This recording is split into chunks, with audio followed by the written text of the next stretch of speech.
Découvrez chaque vendredi les douceurs de Sacha. Un très beau nom hein, pour cette chronique, les douceurs de Sacha, ça vous correspond tellement bien. Pas trop ce matin. Bonjour Sacha, comment allez-vous? Bonjour Sylvie. Je suis un peu mchenfa, il paraît ce matin, mais c'est pas grave, c'est ma deuxième nuit blanche. Alors, si c'est pour faire être sur le dance floor de Saint-Tropez, moi, je veux bien les faire, les nuits blanches. Mais là, toute seule, à tourner, retourner, non. Est-ce que je peux lancer un petit message ou pas? Non. Vous êtes sûr? Parce que non. Moi, je peux proposer aux auditeurs de vous accompagner pour les dance floors, les petites sorties. Vous aimez bien, en plus, vous balader. Vous aimez bien aussi rencontrer des belles personnes, des nouvelles personnes, des belles connaissances. Enfin, voilà, amicalement. Comme tout le monde. Pas comme tout le monde. Il y a par exemple Noah, elle aime bien rester tranquillement le soir à la maison ou alors voir Avishai en concert, Avishai Cohen d'ailleurs. Et nous évidemment, on sait qu'en Italie on adore manger et heureusement que Sacha est là pour nous proposer toujours de très très bonnes recettes sucrées. Aujourd'hui, c'est quoi? Eh bien aujourd'hui, c'est une recette italienne. Ah, tiens, comme par hasard. Pour changer. C'est le tiramisu. Oh, le meilleur dessert. Franchement, c'est mon dessert préféré. Vous savez ce que ça veut dire, tiramisu? Non.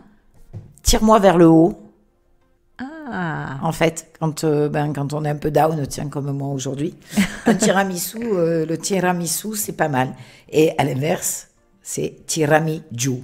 Vers le bas. Vers le bas. Incroyable. Voilà. Bon, alors, pour cette recette, qui est un tiramisu au citron et au rhum, comme on dit en italien, volendo, si on veut. Si on veut pas, on fait pas. Déjà, avec le citron, c'est tout un poème parce que le citron, c'est excessivement bon. Ouais, et c'est tellement frais déjà dans un dessert dès qu'on en met, c'est léger. Citron dans le salé, citron dans le sucré, c'est vraiment un agrume qui s'adapte à tout. Alors, pour réaliser cette recette, il vous faudra 3 citrons, un paquet de biscuits, 500 g de mascarpone, 4 œufs, 120 g de sucre, 60 ml de rhum pour ceux qui veulent le faire avec le rhum. Pour préparer cette recette dans des jattes distinctes, vous cassez les œufs en prenant bien soin de séparer les blancs et les jaunes. Ensuite, vous versez le sucre et le mascarpone sur les jaunes d'œufs et vous mélangez harmonieusement pour réussir la recette. Vous mélangez vraiment bien. Ouais.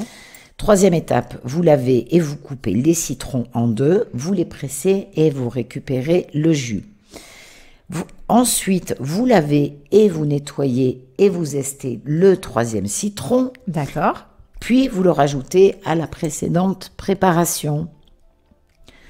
5e étape, on réserve le jus du 3e citron dans un plat creux et on y verse le rhum si vous le souhaitez.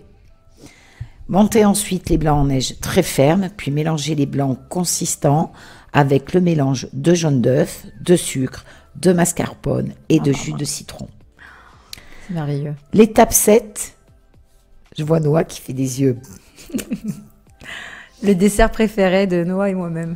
Moi j'adore. Étape 7, vous imbibez les biscuits légèrement de la préparation de jus de citron et de rhum. Oh, ça doit être trop bon. Et vous tapissez le fond d'un moule à charnière. Vous savez ce que c'est les moules à charnière? C'est celui qu'on ouvre afin de faciliter le démoulage. Donc vous mettez une couche de mousse, vous recouvrez par-dessus une autre couche de biscuits et on remet une dernière couche de mousse et ainsi de suite. Vous laissez le tout au frais pendant une dizaine d'heures. C'est pas minutes, hein. Donc, on peut le préparer pour Shabbat prochain, en sachant qu'il y a du mascarpone. Donc, on fait un Shabbat Halavi. Voilà. Ou même après Shabbat. Franchement, en général, on mange le laitage après Shabbat. On le prépare la veille. Effectivement. Et là, aujourd'hui, dès que les gens, dès que vous avez fini, direct, en cuisine, on se fait le petit tiramisu. Et pour demain soir après Shabbat, on se mange un bon tiramisu. 10 heures, hein, quand même. Ah ouais, voilà. c'est trop bon. Et la recette est terminée. Vous dégustez cette recette sans attendre quand vous la sortez du frais. Et c'est de saison, n'est-ce pas? Parce que nous en avons marre de manger, d'avoir trop chaud. Exactement. Alors Noah, tu voulais rajouter quelque chose? Non, je voulais juste que Sacha se rapproche du micro parce qu'elle était un peu loin. Je me suis dit, elle va vouloir faire son petit commentaire sur le tiramisu. Elle me faisait ça. J'ai gentil. Elle m'envoie des bisous. Mais voilà, bah en fait, tout simplement, tu vois, il fallait se rapprocher du micro. Mais en même temps, elle veut pas mettre le casque pour entendre ce qui se passe. Donc, qu'est-ce que tu veux? Ça me décoiffe. Mais en fait, c'est comme ça, tu lui fais des beaux bisous. T'as bien raison. En tout cas, merci beaucoup, Sacha, pour cette nouvelle chronique. Shabbat shalom à nos auditeurs, Oham Israël. Une pensée pour les otages en espérant que les accords seront respectés des deux côtés, mais ce qui aurait quand même été très très bien, c'est de les libérer tous. Enfin, je dis ça, je dis rien, quoi. Bah en tout cas, Shabbat shalom. On vous remercie. À toi. Merci shalom beaucoup. À toi, Nono. Shabbat shalom. Et voilà. Sacha, merci pour tout ce que vous faites. Merci de nous donner le sourire le vendredi. Franchement, c'est quelque chose, cette chronique.